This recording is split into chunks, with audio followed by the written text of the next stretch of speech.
dhashay sagaalkii bishii 1963 waa gartay wuxuu u shaqeynaya wasaaradda arrimaha gudaha waa gartay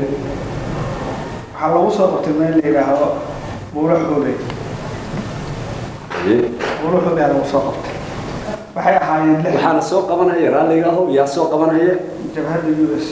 sidoo noo sheegay waxaa la socday waxaa la joogay 4 wiil oo dhalay iyo 4 gabdhood oo dhalay 8 iyo labadii haweenka oo qabay 10 khaasaa la joogtay asaab ku koobay 10 kulligood waxay joogaan madaxtooyaday joogaan intood midkale waxaa qiyaasaya inay baxeen afartaas raggaa hore jooga waxa waaye Cabdullaahi Maxamed Siyaad Guuleed Maxamed Siyaad Diiriye Maxamed Siyaad iyo Ayaale Maxamed Siyaad afartaas wiil oo dhalay odag waxay isla joogeen guriga madaxtooyada gabdhaha waxaa la joogay Shamaad محمد سياد أنا محمد سياد هوية محمد سياد إجابة محمد سياد أنت صورة خديجة معلم إسماعيل يدرائد حاج حاش والله بدي هوية أنا رقبها قياسة أنا مركز سعيد مدن بيسوي لكن مركز هو مدن شوفي waxa dhibaato oo markaa ku dhacayna ma aanan ogeyn hase yeeshee ayaan leh garabka ayaa xabad uga dhacday guuleed garabka ayaa xabad uga dhacday waana ku jirtay laakiin dhaawac weyn ma ahayn intaa ayuu noo sheegay wixii aad weydiin karto kale waa intaas sarkaalka magacaaga la sheegin maxamed aamin jaamacadeed oo darajadaadu tahay كابتن oo ka tirsan ciidamada USC maxaad ku dari lahayd intaas waxaad ku daraysid ma jiraan maxaa ka beena maxaa ka runa intaas saas oo dhacay waxaan maalmihii dhaweyd oo dhibaatada iyo tiiraanyada lahaa shacbiga Soomaaliyeed ku hayay walwal kurbo geeri burbur dhaawac maxaad ka xusuustaa maalmahaas wallaahi horta dagaalku waa socdaa nin horta ciidan ma ahayn oo siday wax u kala dhacayeen nin garan kare ma aanan ahayn inay dhibaatada jirtay oo maaragtay saasta nin walba waa maqlahay maaragtay wixii dhacay laakiin nin ciidan oo markii wixii kala garan karay oo maaragtay sifaynteeda iyo kala micnaynteeda garan kara maanahay waaga maxaad islahaydeen idinku beledka ma u bixi jiray habeenkaa ka hor aad uma baxday نعم سيد برادنتو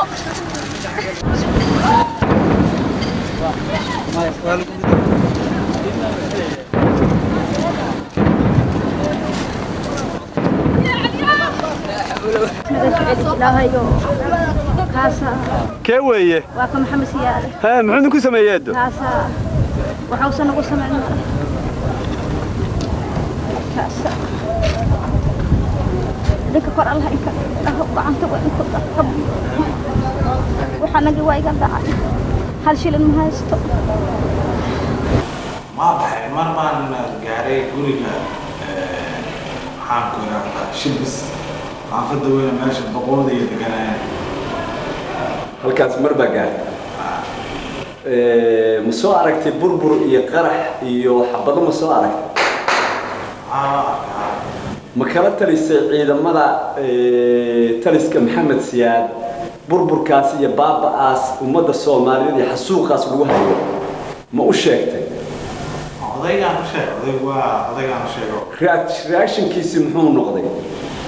wallaahi hadee guddigii odayaasha sulxa oo maaragtay taladoodii baan sugayaan xabaduna waa soconaysaa ما حبدا هل جوجيوتي دور جر لغا شيء راديا صار مرة والبوادي واقع marna ma kala taliseen oo ma tiraadeen inta aan halaagan iyo burburkan intuusan sii badan aan ka dayno ummadda Soomaaliyeed cadaadis intaan ba ugu filan marna ma tiraadeen idinku hadaa weerarsiisteen muxuu taas ka yeelay marka wuxuu raacay fikradii aan maaragtay soo jeedinay walow hadii wax iska qoran oo rabaani ay jiraan laakiin fikraddu uu nagu raacay maaragtay inuu sida odayaasha guddiga sulka u soo jeedinay oo taladaas raaca marna ma idin ahayd in sidaan ay u dambeyn doonto Soomaaliya iyo aayaha familka iyo caa'ilada Maxamed Siyaad Barre la qof hadii bari qiyaasi kara adduunka ma jiro mala awal ahaan laakiin mala awal ahaan ma maxaad hadda meesha tan lagu soo qabtay lagu soo xiray wax dhibaato ah ku soo gaaray ma jira dilin jirdiliyo ma wax dhibaato ma qatooyo ma anjabaad ra'yiga ka qabtay ciidamada USC ma iga sheegi kartaa wallahi ra'yiga dad waxa weeye Soomaalinimo raadinayay khalad jiray inay maaragtay saxaan hadii qofkii Soomaali maaragtay sameeyay ka talinayo oo khalad jiray saxay waa wixii la wada raadinayo way Soomaaliya oo dhan raadinayso in khalad jiray la saxo daqalka jiray maxay aragtidaadu kula tahay ma waxa lagu saxaa BM iyo bumbooyin iyo miino miya lagu saxaa xasuuqa shacbiga oo walaalaha ah ma jawaabtu saas baa maxay kula tahay والله ما ولا هذا أركتنا أنا كورسنا بيرسونال كا هذا الواحد سؤالي ده حكومة ماذا نك رجع هنا أديره وحو قطعة أما ولا وحو قطعة مثل يعني معناه إذا يوجد جيران أنا وبرد مننا الحمر كل شيء لكن قرآن ولا هذا واحد ما عرفت قطعة مجرد إلا ولا markii laga dhaafo inaad tahay Maxamed Siyaad wiilkiisi laga soo tago familka aad ka timid maxay kula tahay adiga aragti ahaan Maxamed Siyaad Barre min khaldan ma aha mise waa ku saxsanaa wuxuu u sameeyay والله خالد واجد أنا خالدان مع فكرتها هدي قفوا بني آدم وخالدان كرا قف أدونك ولا صح وبقول كي وبقول صح أنا الاستلال هاي وأنه شيء يصير ولا شيء يصير شعب الصومالي جيرك عليه كل من هو صوص على مجيران وخلق وناك يسمان بقى أنا والله وناك يسمان وناك يفهم برالي أو وناك لا تروح معنا ما سوجيدين هيو وناك واحد سوجيدين هيا عليه هاي مر ما عرفت دون كوح وهرمرك كوجار ودولها هراي مرة كوجارين حوي واحد صامر بالبعتها وكله إني كا ما عرفت في صدق إني سمر إيسان ما عرفت كل عين وما عرفت إيسان ما عرفت مرة ولا إيسان كنا بري يعني كتب بشيستان سيدي وسياسة كلام واحد خلالات ولا هذا يمارك ولا تنما يكسر كلام كلمة ذكرية تلية يا كسفوا بكرة وهذا ذو حسوستا والله كلمة تلية معناها الحوية قف مارك ترى أن ذات كلام ولا صدق ما أفصالي عن قرن مارك محمد سياد مو أكا والله ما دينعنا ودع كرتي دينعنا وماركتي طلب دي وحالا دي كرا قدقي وضياشا سلحي طلبي أسو جيدين وماركتي أساقان دان خلطنين كجري رجي لنا هي وضياشا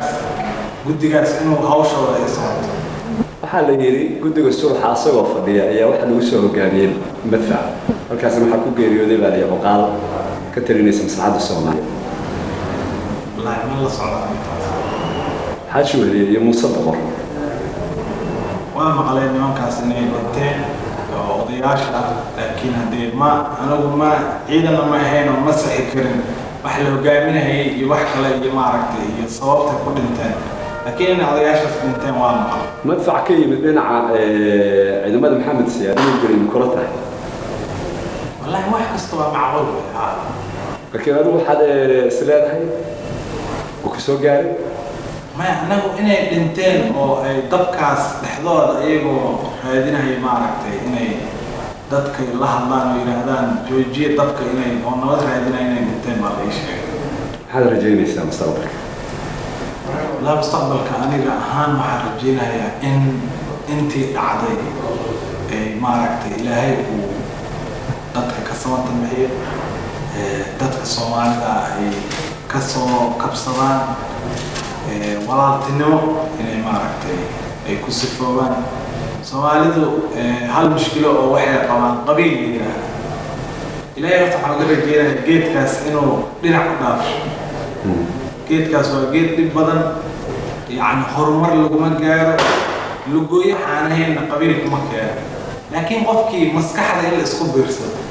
oo yacni maskax talo la isku biirsado wixii samaanahooda sameynaya taladaas lagu sameeyo laakiin ina adeerow iyo maaragtay iyo hebelba soo xigay inaan lagu sameynin laakiin maaragtay taladaas waryaa tala sax awada lagu wada tashado talada saas tii suuban lagu qaato tii qaldanna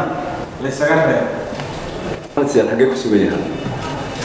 wallahi ani lama socdo markii iigu dambaysa haddii meeshaan ka soo baxay oo iigu dambaysa markaas gaabkaas magacaaga saddexan diiriye